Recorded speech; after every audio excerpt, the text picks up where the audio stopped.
Estamos de volta com o Band Entrevista. Eu e o jornalista Elcio Costa recebemos o secretário de Cultura de Taubaté, Márcio Carneiro. Elcio.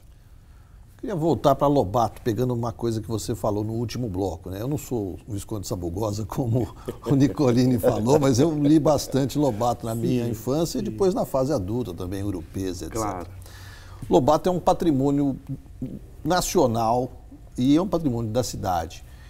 Quando a criança chega em Taubaté, criança de fora, chega em Taubaté, ela assistiu o Sítio Pica-Pau Amarelo na televisão, viu no DVD e tal, ela chega no Sítio do Pica-Pau Amarelo.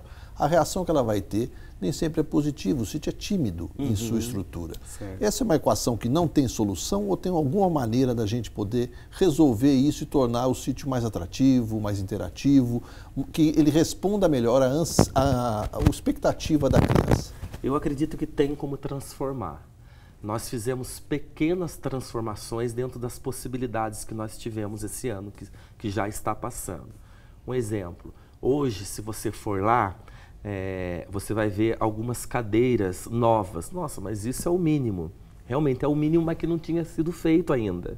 Então, havia umas cadeirinhas lá desde quase que 1970, vamos colocar assim. E hoje tem umas cadeirinhas coloridas, muito bacaninhas, que chama a atenção da criançada.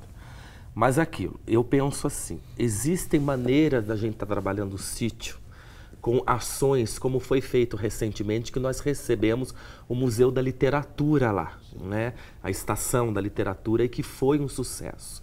E é o que eu tenho conversado com a Tina, que para quem não sabe é a nossa coordenadora de lá, de estarmos trazendo algumas coisas de fora nesse sentido para poder estar valorizando o sítio do Pica-Pau Amarelo. Porque hoje a gente, infelizmente, fica um pouco amarrado por essa situação de que a gente falou no bloco anterior, da falta de dinheiro mesmo, e por uma outra situação que a maioria das pessoas não sabe. Lá é museu, é uma casa tombada. Então, se você for colocar um prego na parede, né, eu preciso ter autorização do IPHAN, do CONDEFAT, e é só para poder fazer a autorização desse prego que eu tenho a necessidade, o caminho leva de 3 meses, quando vê, já passou. Não só a casa é tombada, o espaço é tombado. O entorno do sítio, inclusive a calçada. Sim. Por exemplo, eu pedi umas emendas impositivas para alguns vereadores para que a gente torne, pelo menos, a calçada, né, mais colorida. E eles nos deram, nos atendeu. Rapaz, o trabalho que está dando para a gente fazer essa calçada, nem te conto. Porque a gente tem que pedir autorização para isso, para aquilo, enfim.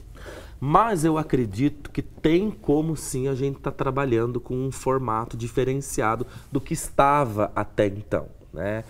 Tá trazendo mini-feiras, porque a Flit, que vai ter agora em setembro, né? Que, aliás, é sobre narizinho. Que é sobre narizinho, porque uma das coisas que nós batemos o ano passado e que até teve algumas pessoas que não compreenderam e saíram até meio raivosas conosco, é de que a nossa feira é uma feira de vínculo infantil.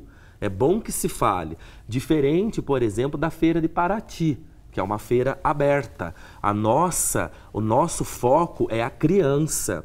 O nosso foco é estar trabalhando Monteiro Lobato. Então eu não posso estar abrindo, né, a fatia as editoras, de Lobato para criança. Isso, a fatia de Lobato para criança. A feira não vai chamar Clarice Lispector, Não vai chamar Vinícius de Moraes. Não posso, com todo o respeito que tenho, e tenho nomes, até claro. esses nomes, porque senão daqui a pouco eu vou estar ali com uma feira espírita, que eu também tenho muito, né, muito respeito pelos escritores espíritas, mas não posso, é cunho infantil, pronto, acabou. Então eu acredito que a Flit, ela seria a finalização de um trabalho anual da Secretaria de Turismo e Cultura no que diz respeito à literatura. Então eu já conversei com a Tina para que a gente possa estar fazendo minis feiras literárias com uma caracterização da qual foi apresentada agora, né, da locomotiva que eu chamo, da língua portuguesa, para que possa chamar o público com variações, né, e a gente tirar um pouco aquela expectativa da casa.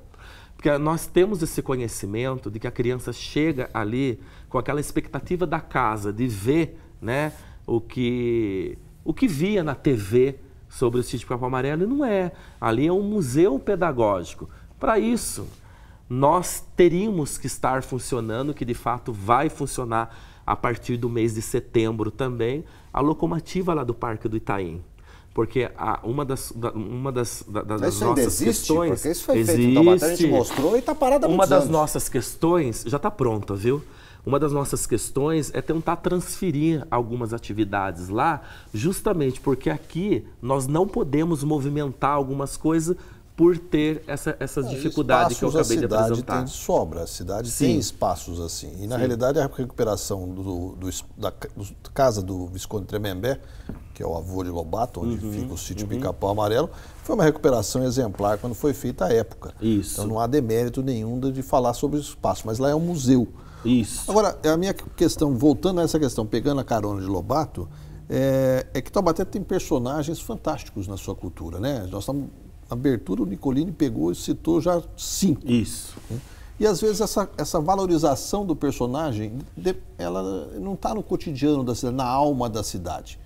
O taubatiano é arraigado à sua tradição, mas às vezes o culto a esse personagem não está na alma da cidade. Você acha que essa resistência existe? Eu concordo sim com o que o senhor está falando. Mesmo porque quando a gente sai de Taubaté, a gente vê assim uma valorização um pouco diferenciada. Até a gente estava conversando aqui nos bastidores, eu acredito que falta um pouco de empoderamento para o taubatiano. Eu sou taubatiano, já tive muitos convites de fora, não saio daqui, amo a minha cidade, peguei a secretaria como uma missão, inclusive para tentar defrontar algumas coisas relacionadas a isso que o senhor nos trouxe. Então, eu acredito que falta um pouco de empoderamento, porque você nota que muitos filhos que não são de Taubaté são adotivos e vivos, que eu estou falando. Até poderia citar os nomes, não vou citar porque eu não quero ser indelicado, mas que defendem muito mais a história de Taubaté do que os próprios taubatianos. Eu tenho uma amiga jornalista de uma TV comunitária, que vocês devem conhecer muito, aquela lá defende, sabe, a cidade de Taubaté assim no braço. Então, se metade da população defendesse como ela defende, eu acho que hoje nós teríamos um histórico cultural diferente do que a gente tem tido hoje na nossa cidade. Mais um rápido intervalo, não saia daí, o Band Entrevista volta em instantes. Até já.